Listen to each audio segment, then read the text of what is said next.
Full disclosure, The Undertaker is my favorite wrestler of all time. He is the reason why I got into this wacky world that we all love. And in this video from partsFUNknown, I will be checking out 10 greatest rivals of The Undertaker's career. Yes, check it out with me. Let's go.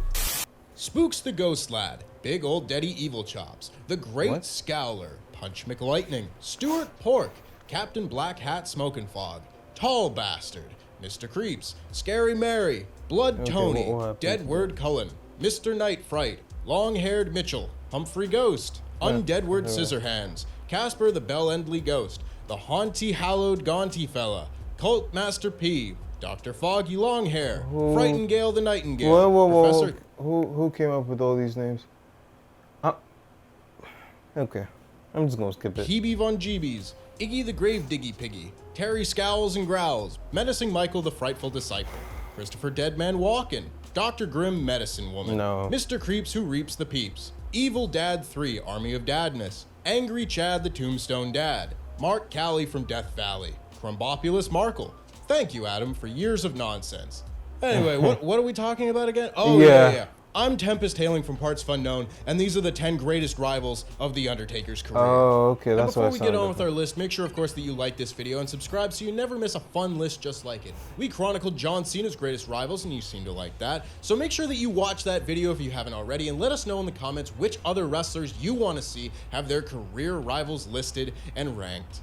Number 10, CM Punk. CM Punk doesn't get enough credit for the ludicrously good 2013 he had right before deciding that this job was not in fact worth the aggravation, but a big part of that 2013 was his WrestleMania 29 showdown with Mean Mark from the Dark Park. Admittedly, Punk and Undertaker's 2009 rivalry was quite bad, with a forced and completely unnecessary rehashing of the Montreal Screwjob and a damning dismantlement of Punk's main event status inside Hell in a Cell. Yeah, and for those of you that don't know this, I'm sure it's become common knowledge at this point, but the reason why CM Punk lost that Hell in a Cell match, besides the fact that it made sense, was Undertaker approached him about wanting him to dress better because he was representing the company as World Heavyweight Champion, and Punk just fires back and says, "What about Cena?" Which, you're not John Cena, okay? Cena was doing Make-A-Wish stuff. He didn't really. It was John. You get it. But this is an entry based on one match, Ooh, that was and a holy stiff hell, boot. what a match. The WrestleMania Showdown was built on the legacy of the recently passed Paul Bearer, a decision that some found tasteless while his son said it was what Paul would have wanted, so who's to say. It led to the only great match at WrestleMania 29 and the last great match Undertaker would have at the Show of Shows. The start of this match is not last great match. Last in-ring match, great match, sure. I agree. Last great match, the Boneyard match, okay? That was insane. Probably my favorite, probably not my favorite Undertaker match of all time, but it's right up there. Fast-paced and violent, Punk is doing his best work as a heel, perfectly working to Undertaker's strengths to give the people the WrestleMania match they wanted to see, while being physically mangled and mentally exhausted. This sit-up spot, these faces, art. The rest of their rivalry may not have held this same level of magic, but this match remains one of Taker's best. Absolutely, and just a fun fact, I'm sorry, I do this a lot, but I recall seeing Donald Trump sitting at ringside for this match. I don't know, it was a bit crazy when I saw it. I don't know if it was him, but there was definitely someone that had dressed like him. I'll go back and check it, but yeah, it was a pretty, interesting thing. Number 9, Steve Austin. As was the case with a lot of the Attitude Era, Steve Austin and the Magician of Black Chaos's rivalry is better remembered for the moments it created than the matches they had. That's not to say they didn't have many matches. They had loads. Some of them good, like at Fully Loaded 99. Some of them bad, like at Rock Bottom 98. And some of them right in the middle, like at SummerSlam 98, where the Texas Rattlesnake had his Texas brain rattled with a shoot jawbreaker in the early goings of the match. Yes. No, rather this one is remembered for its typical Attitude Era insanity, with iconic moments populating the end of the wacky 90s. Austin saving Stephanie McMahon from being subjected to a dark union. Austin himself being crucified on Undertaker's big dumb logo. So he ain't got no nails in his his big dumb hands, brother man. beating Austin at the same time, and subsequently leading to Austin's bout of Grand Theft Zamboni. It just encapsulated the zaniness that the Attitude Era was most known for, with The Undertaker serving as Steve Austin's dancing partner on behalf of Vince McMahon when it was time for he and The Rock to be kept apart. Of course. Number 8. Of course. Randy Orton. Yes. It is difficult to remember a 2005. time when Dungeon Dice Morgan's WrestleMania undefeated streak was not the crux of his character come These names, springtime, man. but prior to his rivalry with young Randall Keith Orton, it really wasn't a factor. He'd made mention of his record in the past, but Undertaker's 2005 rivalry was the first time someone had set out to cement their legacy at the expense of the streak. After a babyface run that didn't light the world on fire following his World Heavyweight Championship reign in 2004, That is crazy because Orton's return to heel this picture right here is crazy because I've never really gone back to look at Randy Orton's 2004 run as World Heavyweight Champion, as I think it lasted for a month or something. I have never actually seen him with a young Randy Orton. Beardless, of course, I saw 2011 Randy with the title, but this is just wow to me. Light the world on fire following his World Heavyweight Championship reign in 2004, Orton's return to heel form in 2005 was entirely reliant on his feud with the Dead Man. Undertaker hadn't had the best record of WrestleMania matches going into Mania 21 outside of his matches with Triple H and Ric Flair at WrestleMania 17 and 18, but his match with Orton slotted into a high tier for the time courtesy of a classic RKO. Their rivalry did devolve into spooky bollocks with Orton lighting Taker on fire and then being haunted, but it did reach its crescendo with one of the most appropriate uses of Hell in a Cell for the mid-2000s, with the two settling their score inside the Fun Box at Armageddon. Number 7, Edge.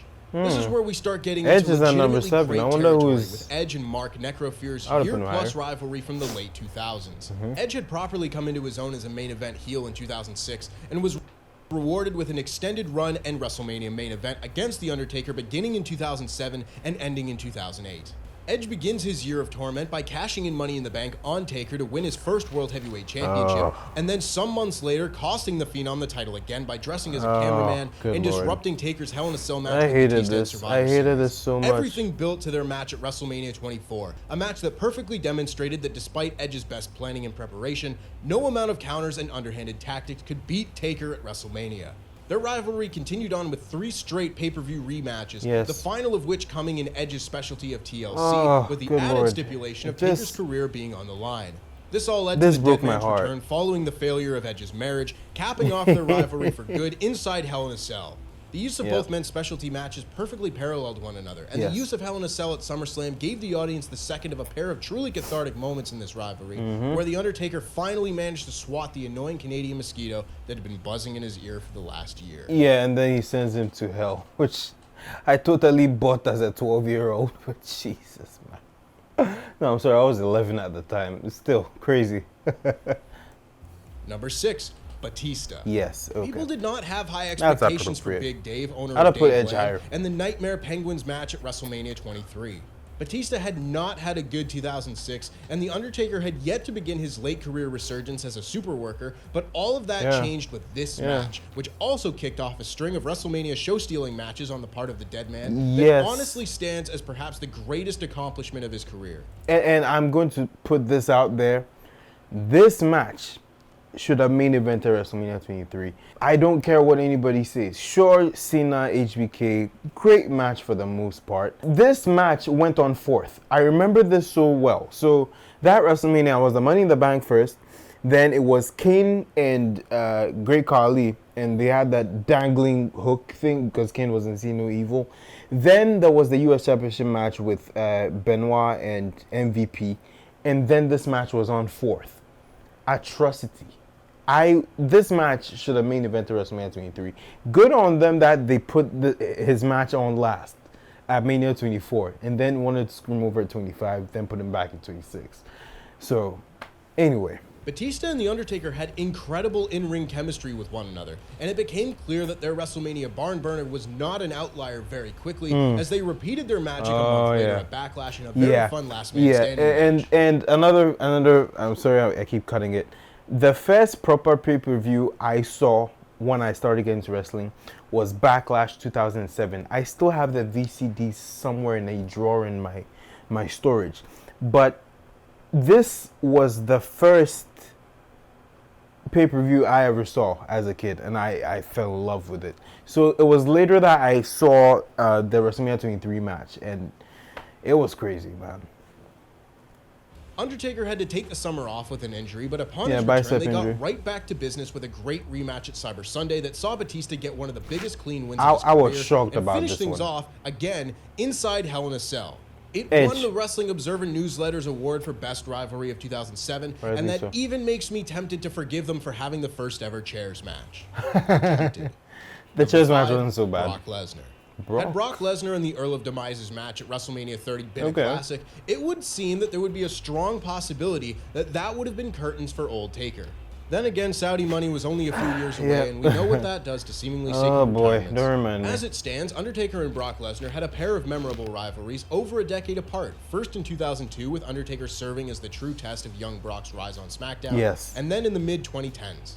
Brock Yes. breaking the streak is only brought down by the match being a stinker, thanks to Taker being dropped on his dome. But the return matches the pair had in 2015 were both great. Yes. Following Undertaker's teleporting dick kicking of Brock, in Battle, This was the two such a wrestled at running gag. SummerSlam in a match so good, Undertaker laughed with joy right in the middle of it.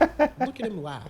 The match is brought down by a funky finish, but their Hell in a Cell match had no such finish, with the match instead being filled with the sort of violence and danger Hell in a Cell had been missing in the years prior. Yes, and this is funny because I remember in that match, Undertaker, I saw him blade. He bladed on camera. He had hidden the blade in the thumb of his primetime glove, and then he just, like, he's on the cell wall.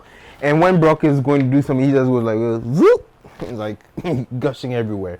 But it is funny because this whole Brock Lesnar feud was very interesting because I remember the first promo they had on SmackDown, Stephanie McMahon was the mediator, and Brock is like, I'm 25, how old are you? And then Taker's just like, 25 years old, and you're on top of the world, aren't you? And so that was really cool, you know.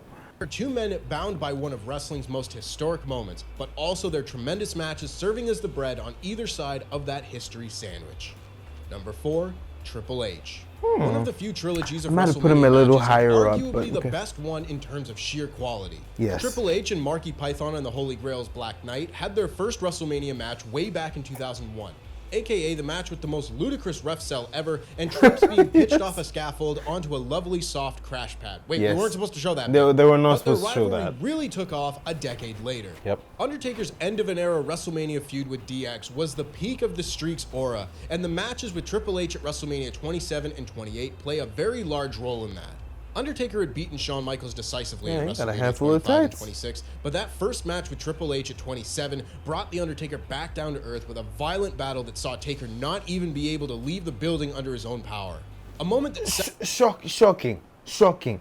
I never watched this match live, but when I heard about what happened, that Taker had to be carted out, and I saw it. Not just that, but you beat the man so bad he couldn't walk out. He cuts his hair out of depression, which mental health. Undertaker was having mental health issues. I just unlocked something about the Undertaker. Even dead men go through mental health issues. This is not to be a joke, but that's just wild to me how I'm now picking this off. set him out to cut his own hair out of revenge Taxi Driver style and challenge the game to one more match in 2012 inside Hell in a Cell. There was really fun character work at play here as well, with Taker goading Triple H into fighting him by telling him that HBK was always better than him. Oh, man, a moment that added intrigue when Shawn was then added as the guest referee, resulting in one of the greatest near falls in wrestling history. It was the end of an era, and they all went out on top. Until... Never again. Number 3, Mick Vince, Foley. man. Mick Foley didn't know just how linked his career would be to Elite Four Grimsley when they were booked for their first match in 1996.